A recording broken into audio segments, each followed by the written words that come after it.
حضور نے انہیں جواب لکھے کہ اسلام قبول کرنے کے بعد ان پر کیا فرائض عائد ہوتے ہیں۔ ہمارے قاصدوں سے اچھا سلوک کرو۔ مسلمانوں، عیسائیوں اور یہودیوں پر جو ٹیکس واجب ہیں یہ ان کی وصولی کے لیے آپ کے ہاں پہنچیں گے۔ آپ نے وضاحت فرمائی کہ جو عیسائی اور جو یہودی اپنے دین پر قائم رہنا چاہتے ہیں ان سے کوئی تعرض نہیں کیا جائے گا مگر یہ کہ انہیں جزیہ ادا کرنا ہوگا۔ خدا اور اس کا رسول ان کا تحفظ کریں گے۔ اور اب حج کے دن قریب آ رہے تھے۔ حضور نے حضرت ابوبکر صدیق رضی اللہ تعالی عنہ کو حجاج کے قافلے کا امیر مقرر کیا۔ حضرت ابوبکر 300 حاجیوں کا قافلہ لے کر مدینہ سے مکہ کی طرف روانہ ہوئے۔ ان کی روانگی کو ابھی زیادہ دن نہیں گزرے تھے کہ حضور پر وحی کا نزول ہوا، اور اس وحی میں ایسے احکام تھے جو مسلمانوں اور مشرکوں دونوں کو پہنچانے ضروری تھے۔ حضور نے ارشاد فرمایا، ان احکامات کو لوگوں تک پہنچانے کا فریضہ صرف وہ شخص انجام دے گا جو میرے اہل بیت میں سے ہو۔ پھر آپ نے حضرت علی کو طلب کیا اور فرمایا، اے علی، شتابی جاؤ اور حاجیوں کے قافلے سے جا ملو۔ ذمہ داری انہیں یہ سونپی گئی کہ وادی منی میں جب حاجی جمع ہوں تو وہ ان آیات کو جو ابھی ابھی اتری ہیں پڑھ کر سنائیں۔ اس کے ساتھ لوگوں پر واضح کر دیں کہ اس برس کے بعد کسی کو خانہ کعبہ کا برہنہ ہو کر طواف کرنے کی اجازت نہیں ہوگی اور یہ مشرکوں کے لیے آخری حج ہے۔ حضرت علی شتابی سے روانہ ہوئے، جلد ہی قافلے کو جا لیا۔ حضرت ابوبکر نے پوچھا، اے علی، کیا تم قافلے کی سرداری سنبھالنے آئے ہو؟ حضرت علی نے جواب دیا، نہیں، میرے کارواں آپ ہی رہیں گے۔ پھر دونوں ساتھ ساتھ چلے۔ نماز کا وقت آنے پر حضرت ابوبکر نے نماز کی امامت کی اور نماز کے بعد واز فرمایا۔ جب قریب و دور سے آئے ہوئے تمام حاجی منی میں اکٹھے ہوئے اور قربانی کا فریضہ ادا کرنے کے لیے تیار ہوئے تو حضرت علی نے کھڑے ہو کر فرمان الہی بآواز بلند پڑھ کر سنایا۔ لب لباب اس کا یہ تھا کہ مشرکوں کے لیے 4 ماہ کی مہلت اور ہے۔ اس عرصے میں انہیں آنے جانے، چلنے پھرنے کی آزادی رہے گی، لیکن اس کے بعد اللہ اور اس کے رسول پر ان کی حفاظت کی ذمہ داری نہیں ہوگی۔ پھر ان کے ساتھ کھلی جنگ ہوگی، جہاں بھی وہ نظر آئیں انہیں قتل کر دیا جائے یا اسیر بنا لیا جائے۔ اس میں 2 استثناء رکھے گئے تھے۔ ایک تو وہ مشرک اس فرمان سے مستثنی قرار دیے گئے تھے جنہوں نے حضرت صلی اللہ علیہ وسلم سے کوئی خصوصی معاہدہ کر رکھا تھا اور اس معاہدے کے پابند رہے تھے۔ اس معاہدے کو اپنی میعاد کے ختم ہونے تک نافذ العمل رہنا تھا۔ دوسرا استثناء یہ تھا کہ اگر کوئی مشرک امان مانگے تو اسے امان دی جائے، اسے پہلے اسلامی تعلیمات سے متعارف کرایا جائے، پھر کسی محفوظ مقام پر منتقل کر دیا جائے۔ ایک آیت میں روئے سخن مکہ کے ان 9 مسلموں کی طرف تھا جنہیں یہ پریشانی تھی کہ اگر بت پرستوں کو دیس نکالا دیا گیا تو اس سے ان کی تجارت کا کباڑہ ہو جائے گا۔ سو اللہ تعالیٰ نے یوں فرمایا کہ اے ایمان والو، مشرک ناپاک لوگ ہیں، اس کے بعد انہیں مسجد الحرام کے آس پاس مت آنے دو، اور اگر تمہیں مفلسی کا اندیشہ ہے تو اللہ اپنے فضل سے تمہیں تونگر بنا دے گا۔ بے شک اللہ علیم ہے اور بے شک اللہ حکیم ہے۔ ہجرت کے حساب سے اب 10واں برس آ لگا تھا۔ حضرت کا یہ پورا برس مدینہ میں ہی بسر ہوا۔ ننھے صاحبزادے ابراہیم اب نام خدا پیروں چلنے لگے تھے، بولنا بھی تھوڑا تھوڑا آ چلا تھا۔ حسن اور حسین قد نکال رہے تھے۔ اب ان کمسن بھائیوں کی ایک ننھی بہن بھی تھی، اس کا نام خالہ کے نام پر زینب رکھا گیا تھا۔ بی بی فاطمہ پھر امید سے تھیں، ولادت کے دن قریب تھے۔ اس گھرانے میں اب 3 بیٹے حضرت جعفر کے بھی شامل تھے، اور اب وہ حضرت ابوبکر کے سوتیلے بیٹے تھے کہ ان بیٹوں کی والدہ اسماء سے حضرت ابوبکر کی شادی ہو گئی تھی۔ وفود کی آمد کا سلسلہ ابھی جاری تھا۔ پچھلے برس کتنے وفد آئے تھے، اس برس بھی کتنے ہی وفد آئے۔ ایک وفد نجران کی نصارہ کی طرف سے آیا۔ ان نصرانیوں نے کتنی ہی مرتبہ رسول پاک سے شرف باریابی حاصل کیا۔ ان ملاقاتوں میں عقائد و خیالات بھی زیر بحث آئے، ایک دوسرے سے اختلاف بھی کیا، بالخصوص حضرت عیسیٰ علیہ السلام کے بارے میں آراء کا اختلاف دیکھنے میں آیا۔ اس موقع پر وحی بھی آئی اور اس میں حضرت عیسیٰ علیہ السلام کا ذکر تھا۔ اور یہ بھی ہوا کہ اس باب میں شک کرنے والوں سے کہا گیا کہ جو شخص بھی اس باب میں رسول سے تکرار کہے تو اس سے یہ کہا جائے کہ پھر آ جاؤ، تم اپنے بیٹوں کو لاؤ، میں اپنے بیٹوں کو لاؤں گا، تم اپنے عورتوں کو لاؤ، میں اپنی عورتوں کو لاؤں گا، تم اپنے نفوس کو لاؤ، میں اپنے نفوس کو لاؤں گا، پھر ہم بد دعا کریں کہ ہم میں سے جو جھوٹ بولتا ہو اس پر خدا کا قہر گرے۔ حضور نے ان نصرانیوں کے سامنے یہ آیت تلاوت کی، پھر انہیں دعوت مباہلہ دی، فرمایا کہ میں اپنے اہل بیت کو لے کر آؤں گا، تم بھی اسی طور آؤ۔ اس آیت میں قضیہ نمٹانے کا جو طریقہ تجویز ہوا ہے اس طریقے کو اختیار کرتے ہیں اور قضیہ نمٹاتے ہیں۔ انہوں نے جواب دیا، ہم اس باب میں ذرا سوچ لیں، اور دوسرے دن جب وہ آن حضرت کی خدمت میں حاضر ہوئے تو انہوں نے دیکھا کہ آپ کملی اوڑھے بیٹھے ہیں، آپ کے قریب ہی حضرت علی بیٹھے ہیں، پیچھے بی بی فاطمہ بیٹھی ہیں، ساتھ میں ان کے دونوں صاحبزادے بیٹھے ہیں، اور آن حضرت نے کملی کو پھیلایا اور ان چاروں کو کملی کے اندر لے لیا۔ نصارہ نے یہ نقشہ دیکھا اور خائف ہوئے، انہوں نے کہا ہم اپنے اختلاف کو اتنا طول نہیں دینا چاہتے کہ ایک دوسرے کے لیے بد دعا کریں۔ بہرحال ان لوگوں کے ساتھ آن حضرت کا معاہدہ طے پا گیا۔ طے یہ ہوا کہ اہل نجران مملکت اسلامیہ کو ٹیکس ادا کریں گے، اس کے بدلے میں مملکت اسلامیہ ان لوگوں کی جان و مال اور گرجا گھروں کی حفاظت کی ذمہ دار ہوگی۔ ہجرت کا 10واں برس اب جا رہا تھا، کتنے اطمینان سے دن گزر رہے تھے، مدینہ میں امن و چین تھا، اسلام کی روشنی دور دور تک پھیل چکی تھی، قریب و دور سے وفد آ رہے تھے، دوستی کے معاہدے ہو رہے تھے، اسلام کو قبولیت مل رہی تھی۔ اچانک ایک واقعہ گزرا کہ ساری خوشیاں موقوف ٹھہریں، رسول پاک کا دل اندوہ سے بھر گیا۔ ننھے صاحبزادے ابراہیم کو بیماری نے آن پکڑا، ماریا اور ان کی بہن سیرین نے بچے کی بہت تیمارداری کی، حضور نے بھی بہت دیکھ بھال کی، روز تشریف لاتے اور بیٹے کے سرہانے بیٹھے رہتے، مگر بیماری سے افاقہ نہ ہوا۔ آخری وقت میں آن حضرت موجود تھے، جب بچے نے اب آخری ہچکی لی تو حضور نے آغوش میں لے لیا اور آپ کی آنکھوں سے آنسو جاری ہو گئے۔ حضرت عبد الرحمن ابن عوف رضی اللہ تعالیٰ عنہ نے آپ کو گریہ کرتے دیکھا تو بولے یا رسول اللہ، آپ نے تو گریہ سے لوگوں کو منع فرمایا تھا، مسلمان آپ کو گریہ کرتے دیکھیں گے تو پھر وہ بھی گریہ کیا کریں گے۔ حضور کا گریہ جاری رہا، مگر جب دل کو قدر قرار آیا تو یوں ارشاد فرمایا کہ اے عبد الرحمن، میں نے اس سے تو منع نہیں کیا تھا، یہ تو دردمندی اور شفقت کے جذبات کا تقاضا ہے، اگر کسی کے ہاں دردمندی اور شفقت نہیں ہے تو اس کے ساتھ بھی کوئی دردمندی اور شفقت کا سلوک نہیں کرے گا۔ آپ نے توقف کیا، پھر درد بھرے لہجے میں گویا ہوئے کہ اے ابراہیم، موت ہر ذی حیات کا مقدر ہے اور ہم سے وعدہ کیا گیا ہے کہ دوسرے جہان میں ہمیں پھر ملنا ہے، جو بعد میں کوچ کرے گا وہ آگے سدھار جانے والوں سے جا ملے گا۔ اگر اس وعدے پر ہمیں اعتبار نہ ہوتا اور موت کے اٹل ہونے کا یقین نہ ہوتا تو اے فرزند، یقین جان کہ ہمیں اب جو غم ہے اس سے کہیں بڑھ کر غم ہوتا، مگر اس اعتبار اور یقین کے باوجود اے ابراہیم، ہمارا کلیجہ غم سے بیٹھا جا رہا ہے، آنکھوں سے اشکوں کا سیلاب جاری ہے اور دل اندوہ سے بھرا ہوا ہے، مگر لب بند ہیں کہ مبادا زبان سے کوئی کلمہ نکل جائے جو ہمارے پروردگار کو پسند نہ ہو۔ پھر آپ چچا عباس اور ابن ام فضل کے پاس آئے، فضل نے اس کمسن کو غسل دیا اور کفنایا۔ آن حضرت اور چچا عباس غم سے نڈھال بیٹھے رہے اور خاموشی سے یہ دلگداز منظر دیکھتے رہے۔ فضل نے پھر اسے تختے پر لٹایا اور اس ننھے سے جنازے کو لے کر قبرستان کی طرف چلے۔ آن حضرت نے نماز جنازہ پڑھائی اور جب اسامہ اور فضل میت کو قبر میں اتار چکے تو آپ نے قبر کے سرہانے کھڑے ہو کر بیٹے کے لیے دعائے مغفرت کی۔ جب قبر پر مٹی پڑ چکی تو آپ نے پانی کی ایک مشک منگوائی اور اسے قبر پر چھڑکوایا۔ قبر پر جو مٹی ڈالی گئی تھی وہ ہموار نہیں ہوئی تھی۔ آپ نے یہ دیکھا اور اپنے ہاتھوں سے مٹی کو ہموار کیا، پھر یوں فرمایا اس سے مردے کے لیے تو کوئی فرق نہیں پڑتا، اسے اس سے نہ تکلیف پہنچتی ہے نہ راحت ملتی ہے، مگر اس سے سوگواروں کو تسکین ہو جاتی۔ سوگواروں کی تسکین کا پہلو تو خیر اس میں تھا ہی، مگر ایک بات اور بھی تھی، آپ ہر کام میں نفاست اور تکمیل کے قائل تھے، چنانچہ آپ نے اس موقع پر بھی ارشاد فرمایا کہ جب تم کوئی کام کرو تو نفاست کے ساتھ کرو اور اسے ایک مکمل شکل دو۔ اور حضرت علی رضی اللہ تعالیٰ عنہ نے اس باب میں حضرت کے خیالات کا خلاصہ اس طرح کیا کہ اے لوگو، دنیا کے کام ایسے کرو جیسے تمہیں ابد تک جینا ہے، اور عاقبت کے لیے کام اس طرح انجام دو جیسے تمہیں کل ہی مر جانا ہے۔ حضرت بیٹے کو منو مٹی تلے سلا کر قبرستان سے واپس ہوئے اور ابھی تدفین کو زیادہ دیر نہیں ہوئی تھی کہ سورج کو گہن لگ گیا۔ کچھ لوگوں نے اس کی توجیہ اس طرح کی کہ سورج نے رسول کو سوگوار دیکھا اور گہنا گیا۔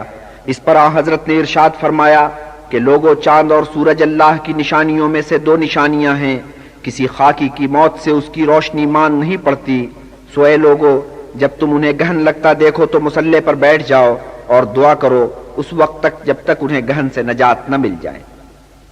یہ اس وقت کی بات ہے جب مکہ فتح ہو چکا تھا اور حنین کا معرکہ مار کے لشکر اسلام مدینہ کی طرف واپس آ رہا تھا۔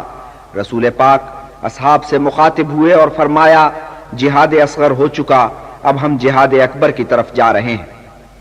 ایک صحابی نے سوال کیا، اے خدا کے رسول، جہاد اکبر کیا ہے؟ فرمایا، نفس کے خلاف جہاد۔ اور اب واقعی یوں لگ رہا تھا کہ جہاد اصغر کا دور پورا ہو چکا۔ وہ پراشوب دن جب روز جنگ سر پہ کھڑی رہتی تھی گزر چکے تھے۔ امی جمی کے دن تھے، مدینہ امن کا گہوارہ بنا ہوا تھا، غزوات کی ہنگامہ خیزیوں سے فرصت تھی۔ اب چشم بینا حال کے ہنگاموں سے گزر کر آنے والے زمانوں کو دیکھ رہی تھی، اور آنے والے زمانے اس دانائے کل پر اس طرح منکشف ہو رہے تھے جیسے وہ مستقبل کی گم وادیوں سے نکل کر حال کی فضا میں سانس لے رہے ہوں۔ فرمایا، میری قوم میں سب سے اچھے تو وہ لوگ ہیں جو میرے عہد سے تعلق رکھتے ہیں، پھر وہ لوگ ہیں جو ان کے بعد آئیں گے، پھر وہ لوگ ہیں جو ان بعد والوں کے بعد آئیں گے، اور آپ کے عہد کے لوگوں میں وہ ممتاز ٹھہرے جنہیں آپ نے اپنے اصحاب میں شمار کیا، اور اصحاب میں چنیدہ وہ ٹھہرے جنہیں جنت کی بشارت دی گئی۔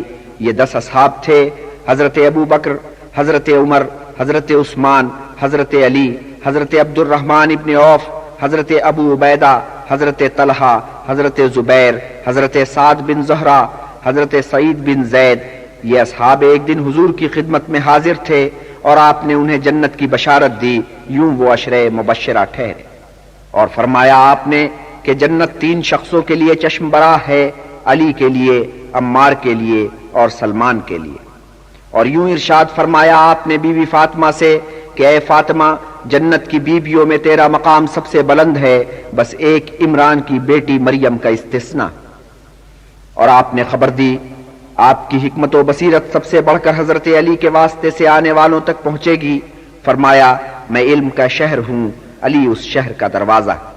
پھر فرمایا، میرے اصحاب ستاروں کی مانند ہیں، جو شخص ان کی پیروی کرے گا اسے ہدایت نصیب ہوگی۔ اور اصحاب نے ایک موقع پر دیکھا کہ آپ بار بار فرماتے ہیں، اے میرے بھائیو، اور چپ ہو جاتے ہیں، اور اصحاب نے محسوس کیا کہ آپ کا روئے سخن کسی اور طرف ہے۔ تب اصحاب نے پوچھا، یا رسول اللہ، کیا ہم آپ کے بھائی نہیں ہیں؟ فرمایا، تم لوگ میرے اصحاب ہو، میرے بھائی تو ان لوگوں میں ہیں جو ابھی پیدا ہی نہیں ہوئے۔ اس فضا میں مسلمانوں نے جانا کہ شمشیر و سنا کا زمانہ ختم ہوا۔ بعضوں نے اپنے ہتھیار بیچنے شروع کر دیے کہ جب تلواریں نیام سے نکلنی ہی نہیں ہیں تو انہیں رکھنے کا کیا فائدہ۔ جب آن حضرت تک یہ خبر پہنچی تو آپ نے اس سے منع کیا اور فرمایا، میری قوم میں کچھ لوگ ایسے بھی ہوں گے جو دجال کے نمودار ہونے کے وقت تک حق کے لیے جہاد کرتے رہیں گے۔ پھر فرمایا، جو کچھ میں جانتا ہوں وہ اگر تمہاری خبر میں بھی ہوتا تو تم ہنستے کم اور گریہ زیادہ کرتے۔ نیز ارشاد کیا کہ ایک زمانے کے بعد جو دوسرا زمانہ آئے گا وہ اس سے بدتر ہوگا۔ پھر خبردار کیا، اے لوگو، تم یہود و نصارہ کے پیرو بن جاؤ گے اور اس طرح ان کے قدم بقدم چلو گے کہ اگر وہ سانپ کے سوراخ میں اتریں گے تو تم بھی ان کے پیچھے پیچھے اس میں اتر جاؤ گے۔ پھر آپ نے ذکر کیا بنی نوع انسان کس طرح زوال کے گڑھے میں گرتے چلے جائیں گے۔ پھر یوں فرمایا کہ اسلام نے جب آغاز کیا تھا تو کس قدر اجنبی تھا، ایک وقت پھر آئے گا کہ وہ اسی طرح اجنبی ہو جائے گا۔ مگر آپ نے اس کے ساتھ ایک اچھی خبر بھی سنائی۔ فرمایا، اللہ تعالی ہر 100 سال بعد اس قوم میں ایک مجدد بھیجے گا جو مذہب میں ایک نئی روح پھونکے گا۔ پھر خبر دی کہ زمانے آخر کی ساری خرابیوں کے باوجود ایک خلیفہ ظہور کرے گا جسے لوگ مہدی کہہ کے پکاریں گے۔ یہ مہدی میری نسل سے ہوگا، پیشانی اس کی کشادہ ہوگی اور ناک سوئے کی مانند ہوگی۔ جتنا باطل اور ظلم و جبر کا دنیا میں غلبہ ہوا تھا اتنا ہی اس کے ہاتھوں اب حق و انصاف کا بول بالا ہوگا، اس کی حکمرانی 7 سال رہے گی۔ پھر خبر دی کہ مہدی کی حکمرانی کے اختتام پر دجال ظاہر ہوگا، ایک کانا آدمی کہ اس کی دائیں آنکھ سے روشنی یکسر زائل ہو چکی ہوگی۔ وہ شخص اللہ کی زمین میں فساد برپا کرے گا اور وہ شوبدہ باز ہوگا کہ شوبدے دکھا دکھا کر ایک خلقت کو اپنا پیروکار بنا لے گا۔ مگر صاحب ایمان لوگوں کا ایک گروہ ہوگا کہ اس کے خلاف جہاد کرے گا۔ فرمایا کہ جب یہ لوگ نماز کے لیے اپنی صفیں آراستہ کریں گے تو مریم کا بیٹا عیسیٰ آسمانوں سے اترے گا اور نماز میں ان کی امامت کرے گا، اور وہ اللہ کا دشمن جب عیسیٰ کو دیکھے گا تو ایسے گھلنے لگے گا جیسے نمک پانی میں گھلتا ہے۔ وہ تو یہ چاہے گا کہ اسی طور گھل کر معدوم ہو جائے، مگر اللہ تعالیٰ ایسا بندوبست کرے گا کہ وہ حضرت عیسیٰ کے ہاتھوں مارا جائے، اور عیسیٰ صاحب ایمان لوگوں کے گروہ کو اپنا نیزہ دکھائیں گے کہ اس کے خون سے آلودہ ہوگا۔ آپ نے کتنی ہی نشانیاں بتائیں جن سے لوگوں کو یہ پتہ چل جائے گا کہ زمانہ آخر کے واقعات اب رونما ہونے والے ہیں۔ اور یہ روایت بیان کی عبداللہ ابن عمر نے، اور عبداللہ ابن عمر نے سنی اپنے پدر بزرگوار عمر ابن الخطاب سے، اور بیان کیا عمر ابن الخطاب نے اس طرح کہ ایک دن یوں ہوا کہ ہم لوگ رسول اللہ صلی اللہ علیہ وسلم کے حضور حاضر تھے۔ ہمارے وہاں ہوتے ہوئے ایک شخص وارد ہوا جس کا لباس سفید براق تھا اور بال کالے سیاہ تھے۔ ہم میں سے کسی نے نہ پہچانا کہ یہ کون شخص ہے، اور مسافر بھی نہیں لگتا تھا کہ سفر کے کوئی آثار اس کے بشرے سے ظاہر نہیں تھے۔ وہ شخص حضرت کے روبرو دو زانو ہو بیٹھا، آپ کے زانوؤں پر اس نے اپنی ہتھیلیاں ٹکائیں اور یوں گویا ہوا، اے محمد مجھے بتائیے کہ اسلام کیا ہے؟ رسول اللہ صلی اللہ علیہ وسلم نے جواب دیا، اسلام شہادت ہے اس بات کی کہ اللہ کے سوا کوئی معبود نہیں اور محمد اللہ کے رسول ہے، اور اسلام عبارت ہے نماز پڑھنے سے اور زکوٰۃ دینے سے اور رمضان شریف کے روزے رکھنے سے اور بشرط استطاعت حج کرنے سے۔ وہ شخص بولا، آپ نے صحیح بیان کیا۔ اور ہم حیران ہوئے کہ یہ کون شخص ہے کہ رسول اللہ سے سوال کرتا ہے پھر آپ کے بیان کی تصدیق کرتا ہے۔ پھر اس نے سوال کیا، بتائیے کہ ایمان کیا ہے؟ فرمایا، اللہ کو ماننا اور اس کے فرشتوں کو اور اس کے صحیفوں کو اور اس کے نبیوں کو اور قیامت کے دن کو، اور یہ ماننا کہ نیک و بد سب اس پروردگار کی طرف سے ہے۔ وہ شخص بولا، آپ نے صحیح بیان کیا۔ پھر سوال کیا، بتائیے کہ احسان کیا ہے؟ فرمایا، اللہ کے سامنے اس طرح سر بسجود ہونا جیسے تو اسے دیکھ رہا ہے کہ اگر تو اسے نہیں دیکھ رہا تو وہ مجھے دیکھ رہا ہے۔ کہا، آپ نے صحیح بیان کیا۔ پھر سوال کیا، بتائیے کہ ساعت کیا ہے؟ فرمایا، جس سے سوال کیا گیا وہ بھی بس اتنا ہی جانتا ہے جتنا سوال کرنے والا جانتا ہے۔ کہا، اس کی نشانیاں بیان کیجئے۔ فرمایا، لونڈی آقازادی کو جنے گی اور ننگے بھوکے برہ نہ پا چرواہے بلند و بالا عمارتیں کھڑی کریں گے کہ بلند سے بلند تر ہوتی جائیں گے۔ پھر وہ مرد اجنبی چلا گیا اور میں نے اس کے جانے کے بعد توقف کیا، اور رسول اللہ نے مجھ سے فرمایا، اے عمر تو نے جانا کہ سوال کرنے والا کون شخص تھا؟ میں نے عرض کیا، خدا اور اس کا رسول ہی بہتر جانتے ہیں۔ فرمایا، یہ جبرائیل امین تھے۔ رمضان کے دنوں میں حضرت کا وظیفہ یہ چلا آتا تھا کہ ماہ مبارک کے منجلے 10 دنوں کے لیے مسجد میں جا کر اعتکاف میں بیٹھ جاتے۔ کچھ اصحاب بھی آپ کی تقلید کرتے، لیکن اس برس یہ ہوا کہ منجلے 10 دنوں کا تو اعتکاف کیا ہی، مگر پھر اس اعتکاف کو اگلے 10 دنوں تک اور طول دے دیا، گویا رمضان کے آخر تک اعتکاف میں بیٹھے رہے۔ آپ نے اعتکاف میں بیٹھنے والے اصحاب سے ساتھ دینے کی فرمائش کی، سو وہ بھی رمضان کے آخر تک اعتکاف میں بیٹھے۔ رمضان ہی سے ایک روایت اور منسوب چلی آتی تھی، برس کے برس جبریل امین آسمانوں سے اتر کر آتے اور وہی سنتے کہ وہی سے کوئی آیت، کوئی کلمہ، کوئی لفظ آپ کے حافظے سے اتر تو نہیں گیا ہے۔ مگر اس برس ایک عجیب واقعہ گزرا۔ اعتکاف کے بعد حضرت نے بی بی فاطمہ سے راز میں ایک بات کہی اور تاکید کی کہ کسی سے اس کا ذکر مت کرنا۔ فرمایا، اے فاطمہ، جبریل امین برس کے برس آ کر مجھے قرآن سناتے اور مجھ سے قرآن سنتے، مگر اس برس انہوں نے قرآن سننے سنانے کا عمل 2 مرتبہ کیا۔ اس سے میں نے یہ جانا کہ میرا وقت آ گیا ہے۔ یہ شوال کے مہینے کا ذکر ہے۔ شوال گیا، ذی قعدہ کا مہینہ آیا، ہجرت کے 11ویں برس کا 11واں مہینہ۔ پورے مدینے میں اعلان کیا گیا کہ اس برس سفر حج میں میر کارواں رسول پاک ہوں گے۔ یہ فرحت اثر خبر مدینہ سے نکلی اور صحراؤں میں پھیلے ہوئے قبیلوں تک پہنچی۔ شہر مدینہ سے لے کر صحراؤں تک خوشی کی ایک لہر دوڑ گئی۔ دور دور کے قریوں سے، صحرائی بستیوں سے، نخلستانوں کے شاد و آباد شہروں سے عازمین حج چلے اور جوق در جوق مدینہ پہنچنے لگے۔ مدینہ میں خلقت جمع ہوتی چلی جا رہی تھی، حاجیوں کا قافلہ بڑھتا پھیلتا جا رہا تھا۔ رسول پاک کی ہمراہی میں حج کی سعادت کا موقع مل رہا تھا۔ اس موقع کو گنوانا کسی کو گوارا نہ تھا، اور پھر اس برس کا حج تو ویسے بھی ایک امتیاز رکھتا تھا۔ یوں یہ رسم صدیوں سے جاری و ساری تھی، لیکن مسلمان یہ تصور کر کے کتنے خوش ہو رہے تھے کہ اس برس یہ فریضہ مشرکوں کے رسم و رواج سے آلودہ نہیں ہوگا اور بیت اللہ میں کوئی مشرک قدم نہیں رکھے گا۔ حج اس برس خالص مسلمانوں کا حج ہوگا۔ حاجیوں کا قافلہ نرالی شان سے مدینہ سے چلا۔ رسول پاک میر کارواں تھے۔ 30,000 عازمین حج آپ کے جلو میں چل رہے تھے۔ ان میں مرد بھی تھے، بیبیاں بھی تھیں، حضرت کی ساری ازواج آپ کے ہمراہ تھیں اور حوضوں میں جلوہ افروز تھیں۔ حضرت عبد الرحمن ابن عوف اور حضرت عثمان ابن عفان رضی اللہ تعالیٰ عنہ ان کی نگہبانی کر رہے تھے۔ حضرت ابو بکر کے ہمراہ ان کی زوجہ بی بی اسما بھی تھیں۔ اس وقت وہ پورے دنوں سے تھیں۔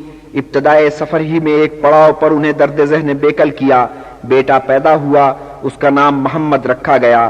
حضرت ابو بکر نے سوچا کہ نیک بخت بی بی کو واپس مدینہ روانہ کر دیا جائے، مگر آن حضرت نے اس تجویز کو پسند نہیں کیا۔ آپ نے خیال ظاہر کیا کہ بی بی چلہ نہا لیں اور پاک صاف ہو کر حج کے لیے چلی چلیں۔ مدینہ سے روانہ ہوئے اب 10 دن ہو چکے تھے، سورج غروب ہو رہا تھا اور قافلہ اس درے کے پاس پہنچ چکا تھا جس سے ہو کر آپ فاتحانہ مکہ میں داخل ہوئے تھے۔ رات آپ نے یہیں بسر کی، منہ اندھیرے یہاں سے ڈیرا اٹھایا اور وادی میں داخل ہوئے۔ جب دور سے خانہ کعبہ نظر آیا تو آپ نے قصوہ کی نکیل چھوڑ کر دونوں ہاتھ احتراماً بلند کیے، پھر بائیں ہاتھ سے نکیل پکڑی اور دایاں ہاتھ دعا کے لیے اٹھائے رکھا۔ آپ نے دعا کی کہ اے الہی، اس گھر کو بنی نوع انسان کی نظروں میں جو عزت و حرمت حاصل ہے اس میں اضافہ کر، اس کی شان رحمت کو بڑھا، اسے زیادہ برکت والا بنا۔ آپ مسجد الحرام میں داخل ہوئے اور خانہ کعبہ کا 7 مرتبہ طواف کیا، بعد اس کے مقام ابراہیم پر جا کر نماز ادا کی، پھر مقام صفا پر تشریف لے گئے۔ وہاں پہنچ کر صفا اور مروہ کے درمیان 7 پھیرے لگائے، وہاں سے واپس مسجد الحرام میں آئے، پھر بنی عبد الدار کے عثمان کو جو کلید بردار تھے ہمراہ لے کر خانہ کعبہ میں ورود کیا۔ حضرت بلال اور حضرت اسامہ پہلے کی طرح اس مرتبہ بھی آپ کے ساتھ تھے، مگر اس شام جب آپ نے بی بی عائشہ کے خیمے میں قدم رنجہ فرمایا تو اس بی بی نے دیکھا کہ آپ کسی قدر افسردہ ہیں۔ انہوں نے وجہ افسردگی پوچھی تو فرمایا کہ میں نے آج ایسا اقدام کیا ہے جو نہ کرتا تو مناسب ہوتا۔ میں حرم میں داخل ہوا، ہمیں اس کا طواف کرنے کا حکم ہے، اس میں داخل ہونے کا حکم نہیں ہے۔ ہو سکتا ہے کہ آگے چل کر میرے لوگوں میں سے کوئی اس موقع پر اندر داخل نہ ہو سکے اور اس پر اس کی روح میں بے چینی پیدا ہو۔ ام ہانی نے آپ سے التجا کی کہ آپ میرے غریب خانے میں قیام فرمائیں۔ آپ نے یہ بات منظور نہیں کی، مکہ کے کسی بھی گھر میں قیام آپ کو منظور نہیں تھا۔ چاند کے 8ویں دن آپ قصوہ پر سوار ہو کر وادی منا کی طرف چلے، باقی حجاج بھی آپ کے پیچھے پیچھے چلے۔ رات آپ نے یہیں گزاری، صبح نور کے تڑکے عرفہ کی طرف روانہ ہوئے۔ یہ مکہ کے مشرق میں 30 میل کے فاصلے پر ایک کشادہ وادی ہے، یہ طائف کو جانے والی راہ میں ہے، شمال میں اور مشرق میں طائف کے پہاڑوں سے گھری ہے، مگر ان پہاڑوں سے الگ اس وادی کے درمیان ایک اور پہاڑی ہے، اسے بھی عرفہ کہا جاتا ہے۔ حضرت نے اس روز اسی پہاڑی پر ڈیرا کیا۔ مکہ والوں میں سے بعض کو تعجب ہوا کہ رسول اللہ کعبہ سے اتنی دور کیسے نکل گئے۔ اصل میں اہل قریش میں تو یہ رواج چلا آ رہا تھا کہ وہ اس موقع پر مکہ کی حدود میں رہتے تھے، اس دلیل کے ساتھ کہ ہم تو اللہ والے ہیں، مگر حضرت نے یہ فرمایا کہ حضرت ابراہیم کی ہدایت تھی کہ دن اس مقام پر گزارا جائے، اسے انہوں نے حج کا لازمہ قرار دیا تھا۔ اس طرح گویا آپ نے حج کی قدامت لوگوں پر جتائی اور کتنی ہی مرتبہ ورثہ ابراہیمی کے الفاظ آپ کی زبان پر آئے۔ حج کی تقریب بھرپور تھی، خلقت امڈی ہوئی تھی، اہل ایمان کا ایک سمندر تھا کہ ٹھانٹے مار رہا تھا۔ حضرت نے ایک نقیب کو طلب کیا اور لوگوں تک اپنی بات پہنچائی۔ صفوان کے بھائی ربیہ کی آواز بہت بلند تھی، یہ فریضہ ان کے سپرد کیا گیا۔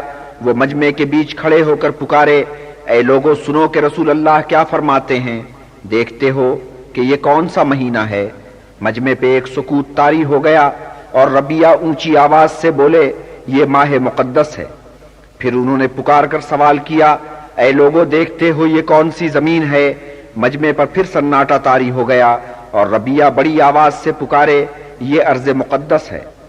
پھر انہوں نے پکار کر سوال کیا، اے لوگوں دیکھتے ہو کہ یہ کون سا دن ہے۔ پھر مجمع پہ خاموشی چھا گئی اور ربیہ نے کہا، آج کا دن حج اکبر کا دن ہے۔ اس کے بعد حضرت صلی اللہ علیہ وسلم نے ربیہ کو کچھ ہدایات دیں اور ربیہ نے پکار کر اعلان کیا، اے مسلمانوں، تحقیق کہ اللہ تعالیٰ نے تمہارے لیے ایک دوسرے کے جان و مال کا احترام واجب ٹھہرایا ہے، اسی طرح جس طرح اس خالق حقیقی نے تمہاری اس سرزمین پر تمہارے اس مہینے میں تمہارے اس دن کو حرمت والا دن قرار دیا ہے۔ پھر زوال آفتاب کے وقت رسول پاک نے خطبہ دیا، آپ نے پہلے اللہ تعالیٰ کی حمد و ثنا کی، پھر یوں خطاب فرمایا، اے لوگوں کان دھر کر میری بات سنو کہ مجھے پتا نہیں کہ اس برس بعد پھر کبھی اس مقام پر میری تم سے ملاقات ہو بھی سکے گی یا نہیں۔ اس کے بعد آپ نے لوگوں کو ایک دوسرے سے نیک سلوک کرنے کی تلقین کی اور اوامر و نواہی سے آگاہ کیا۔ آخر میں ارشاد فرمایا کہ اے لوگوں، میں تمہارے بیچ ایک ایسی شے چھوڑ کر جا رہا ہوں کہ اگر تم دل جمعی کے ساتھ اس سے منسلک رہے تو خطاؤں اور لغزشوں سے بچے رہو گے۔ وہ شے ہے اللہ کی کتاب اور اس کے رسول کی سنت۔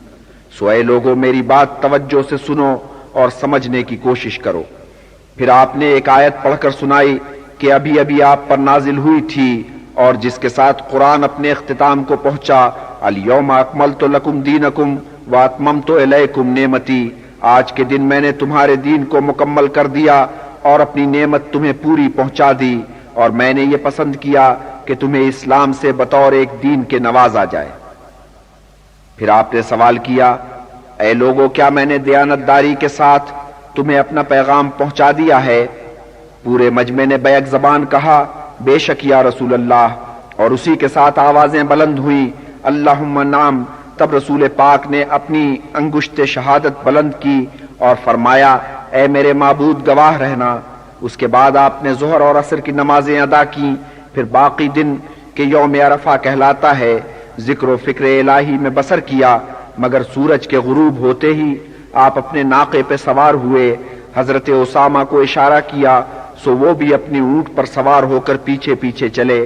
آپ پہاڑی سے اترے اور وادی سے گزر کر مکہ کی سمت چلے، باقی حجاج بھی آپ کے پیچھے پیچھے روانہ ہوئے۔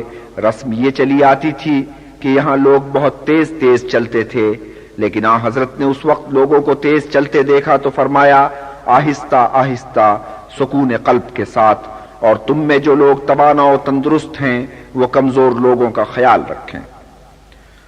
آپ نے رات مزدلفہ کے مقام پر بسر کی کہ حدود مکہ میں واقع ہے۔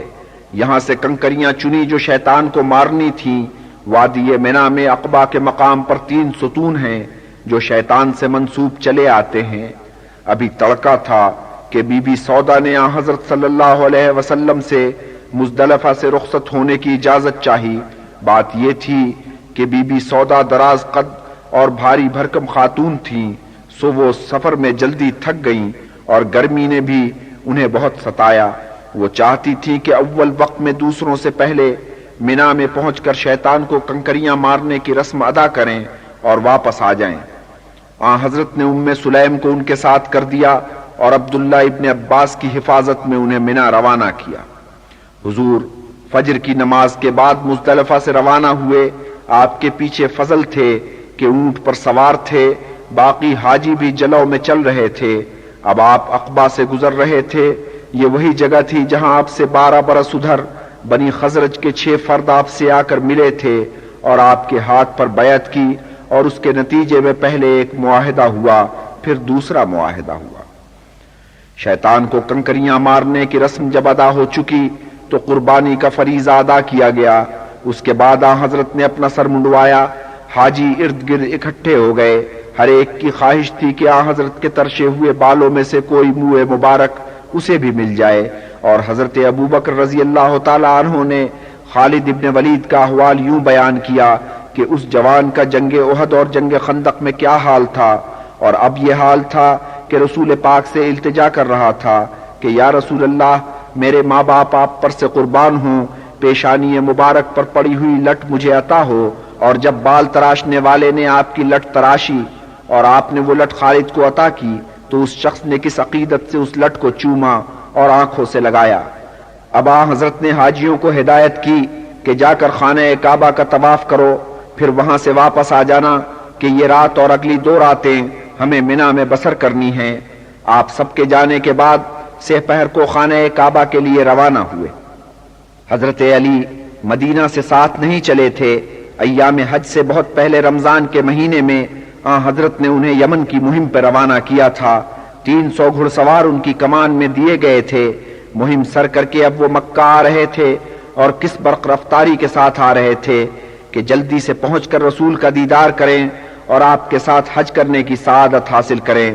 بس وقت پر پہنچے اور حج کا فریضہ ساتھ ادا کیا، مگر راستے میں ایک عجب واقعہ گزر گیا۔ کشیدگی دوران سفر شروع ہوئی اور مکہ میں آ جانے کے بعد بھی جاری رہی۔ مال غنیمت میں جو 5واں حصہ مملکت کے لیے مخصوص تھا، اس میں ململ کے تھان اتنے تھے کہ ان سے پورے لشکر کے لیے لباس تیار ہو سکتا تھا، مگر حضرت علی نے یہ طے کیا تھا کہ اس مال کو بالکل ہاتھ نہ لگایا جائے، جوں کا تواں حضرت کی خدمت میں پیش کر دیا جائے۔